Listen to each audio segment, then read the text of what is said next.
Quick show of hands. How many of you send out an email newsletter?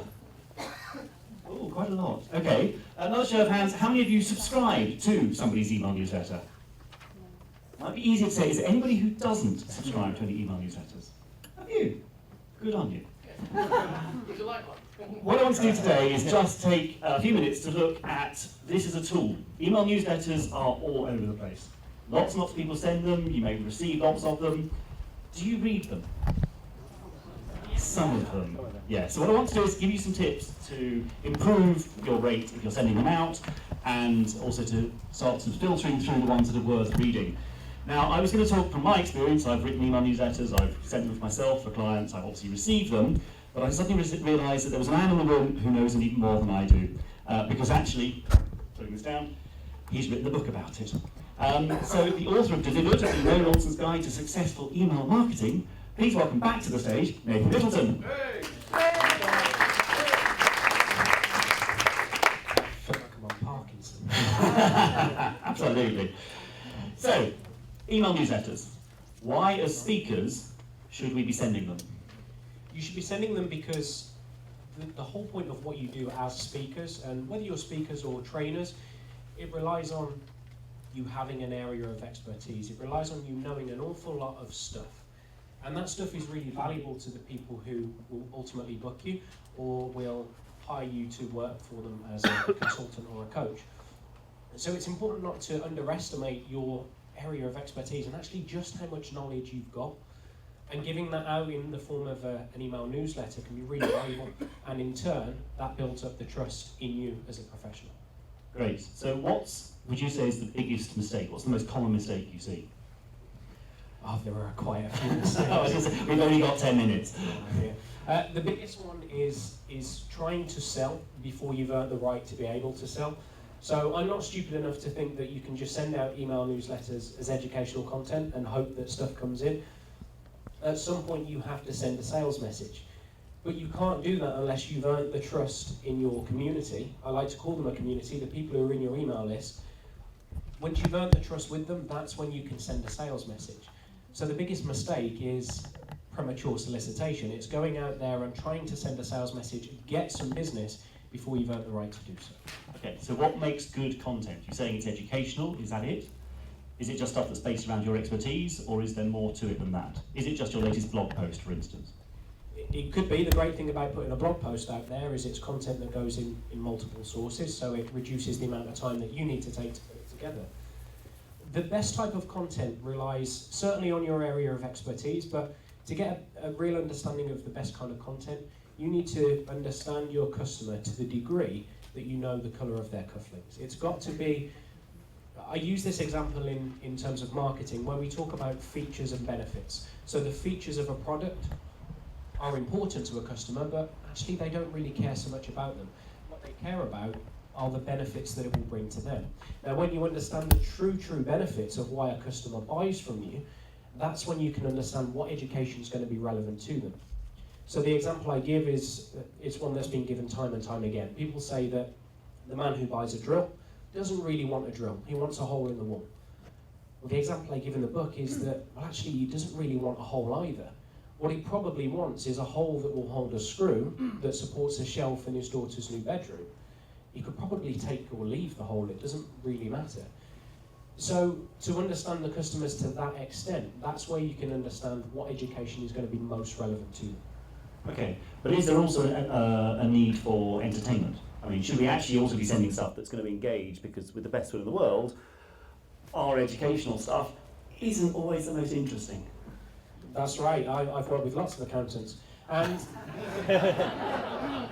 one of the best examples of entertaining newsletters, it comes from Innocent Drinks. Innocent Drinks, who make the popular smoothies, their email newsletters are like something that you would receive from a friend with funny videos that they've received from somebody else. They've been browsing YouTube and seen cat videos and they've decided to send them on to someone. That's what you get from an Innocent newsletter. It's got very, very little to do with their products, and yet they have a huge user base and a raving fan base of their products as well because of this company personality that they've built up. It's not just about being a product that brings value to a customer, it's about having a real identity as a business as well. So the entertaining stuff, absolutely. Absolutely. So cat videos are good. In Moderation. Yes. Small cats. Okay, so let's think about data, because we have a room here of, what, about 100 people. Can I just have their data? No. No, the important thing is to understand that people aren't going to want to receive your emails just because you say they will. So going to a business networking event, picking up lots of business cards, or even worse, forcing yours on other people, rarely works as a strategy.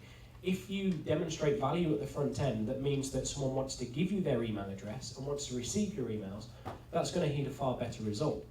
And it again fits into what I was saying earlier about earning the right to be able to send a sales message. You have to earn the right to be able to email at all.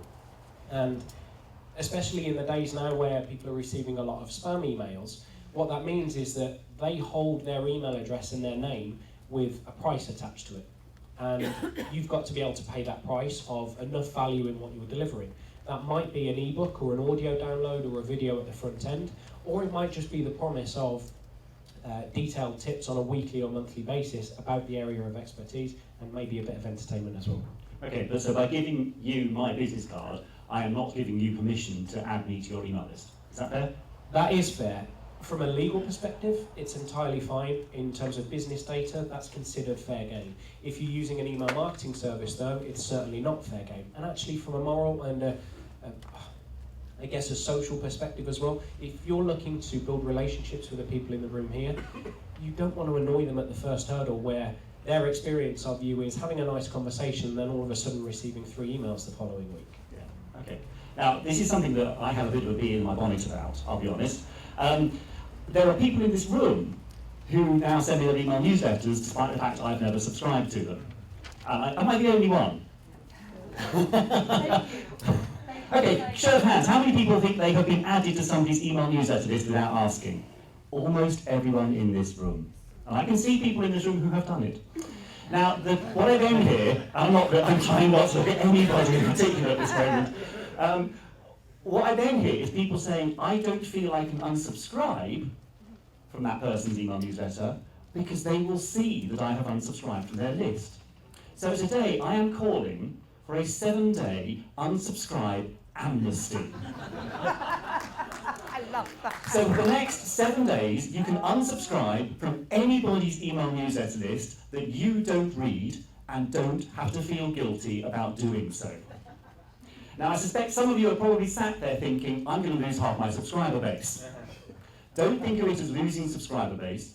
Think of it as A, losing the dead wood, because if they're not interested in your email newsletter, then what's the point of sending it to them?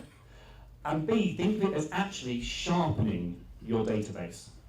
You're going to end up with a much more targeted database of people you know are genuinely interested.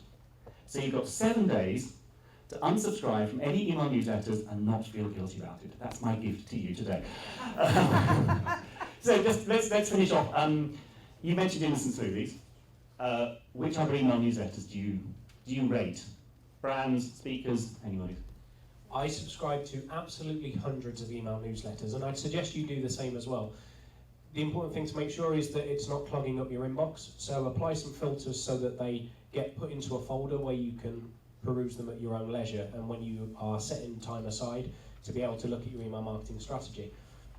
That's a great way of being able to see what works and what doesn't work, because you're the end user of that. You can see what made you open an email or what you found interesting about that content. And when you take an analytical look at it then, you can say, what was it that made that work? Why did I read that, or why did I open it? What was it about the subject line that intrigued me?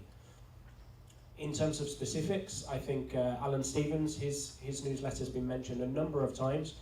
It's long-standing, it's incredibly consistent. I'm not sure you've ever failed to send it out on a Friday morning, have you? 13 years and 1 month, every Friday. There we are. See, and the consistency is a huge For those who go back 13 years and 1 month without missing a single Friday. It's impressive. half my life, thanks. Thanks for that. Yeah. I'd add a couple more from people who are in the room. Well, I think Derek's gone. Derek Harden's email newsletter is good. He and I have had a conversation about the design, but I think the content's very good. Roger Harrop's email is irregular. It has to be said. It's sometimes sort of once a quarter, not even that. But every time he sent it, I have found something really useful, like an app I've ended up using, or something I've downloaded, something I've gone and bought. So I think Roger Harrop's is also worth subscribing to. Points every Friday. Tim Ferriss, yes, I'd agree. Tim Ferriss's email, 5 points every Friday, mixture of business and utter nonsense. It's great, I love it. And Graham Jones, the Gra- internet psychologist. Yes, Graham Jones, the Brilliant. internet psychologist, comes out on Saturday morning. Is also worth subscribing to. Nicky Owens, fantastic. And Nicky Owens, absolutely. And I think this is interesting because also there are lots of different types of email newsletters. There are those, if you're looking for business content, those are there. If you're looking for motivational, inspirational, self-help content, there are those as well. Find email newsletters that are applicable to you and your speaker business, subscribe to those, and get rid of the rest, I would suggest. Useful resource to unsubscribe from a bunch of ones if you can't figure out in your inbox is Unfollow Me. Oh yes, Unfollow Me is a useful tool if you want to unsubscribe from a lot of things without having to go through everything in your inbox. Any final comments? What's your top tip? If people could go away now and really hone their email newsletter, what's the top tip? My top tip would be to just go out there and do it if you're not already. Aside from that, if you are, or perhaps you've played with it, again, to come back to Alan's, I think a big factor in why many successful email newsletters are successful is because they follow a particular structure. What that means is that it's easier for you to write, and you don't get writer's block and thinking, well, I've no idea what I'm going to do, so I just won't bother sending it.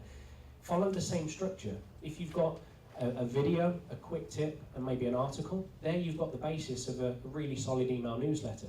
And what you'll find is that your user base will then look for a particular element of it that they associate most with. Brilliant. Well, Nathan's book is, you've got copies at the back, haven't you? And I'm sure he'll sign them for you if you purchase today. So that's email newsletters. Next month I'm going to talk social media. If you've got any particular questions you want me to tackle, give me a shout. Otherwise, please join me in thanking Nathan Littleton.